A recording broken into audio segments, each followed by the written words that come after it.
जयंती मंगला काली भद्रा काली कपालिनी दुर्गा क्षमा शिवा धात्री स्वाहा स्वधा नामोस्तुते। जय माता दी। ओम नमः शिवाय। आप सभी भक्त गणों को नवरात्रि की बहुत बहुत शुभकामनाएं।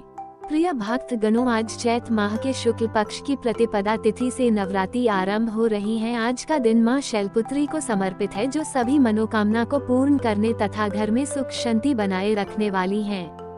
आज मैं सुना रही हूँ मां शैलपुत्री की प्राचीन व पौराणिक कथा।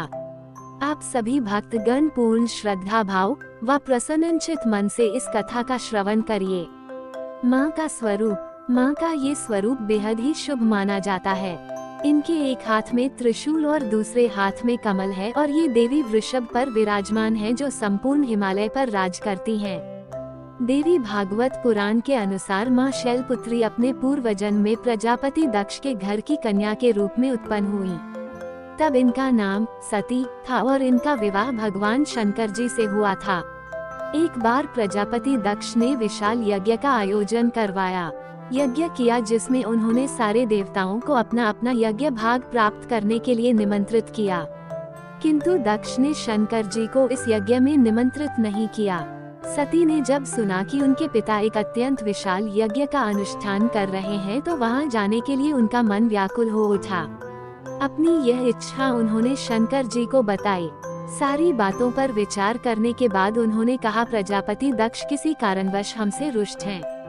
अपने यज्ञ में उन्होंने सारे देवताओं को आमंत्रित किया है। उनके यज्ञ भाग भी उन्हें समर्पित किए हैं, किंतु जानबूझकर हमें नहीं बुलाया है। ऐसी स्थिति में तुम्हारा वहां जाना किसी भी प्रकार श्रेयस्कर नहीं होगा। शंकर जी के इस उपदेश से सती को कोई बोध नहीं हुआ और पिता का यज्ञ देखने, माता बहनों से मिलने की इनकी व्यग्रता किसी भी प्रकार कम न हुई।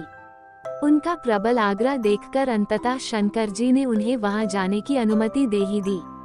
सती ने पिता के घर पहुंचकर देखा कि कोई भी उनसे आदर और प्रेम के साथ बात नहीं कर रहा है। सारे लोग मुंह फेरे हुए हैं। केवल सती की माता ने स्नेह से उन्हें गले लगाया। बहनों की बातों में व्यंग्य और उपहास के भाव भरे हुए थे।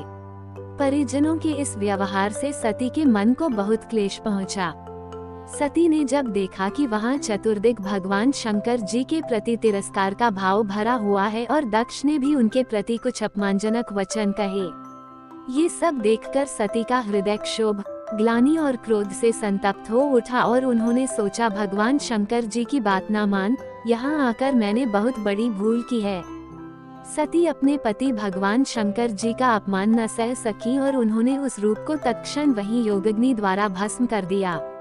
वज्रपात के समान इस दुखद समाचार को सुनकर शंकर जी ने अतिक्रुद्ध होकर अपने गणों को भेजकर दक्ष के यज्ञ का पूर्णतया विध्वंस करा दिया। सती ने योगाग्नि द्वारा अपने शरीर को भस्म कर अगले जन्म में शैलराज हिमालय की पुत्री के रूप में जन्म लिया। इस बार वे शैलपुत्री मां शैलपुत्री नाम से विख्यात हुईं। पार्वती, हेमूति भी उन्हीं के नाम हैं।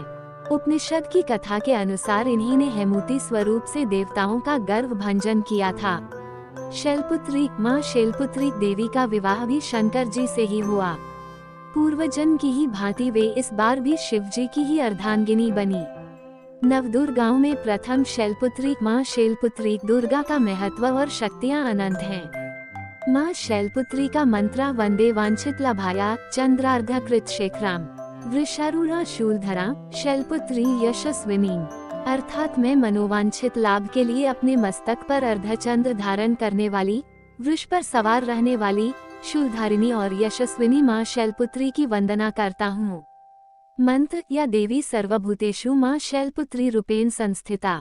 नमस्तस्यै नमस्तस्यै नमस्तस्यै नमो नमः। मां शैल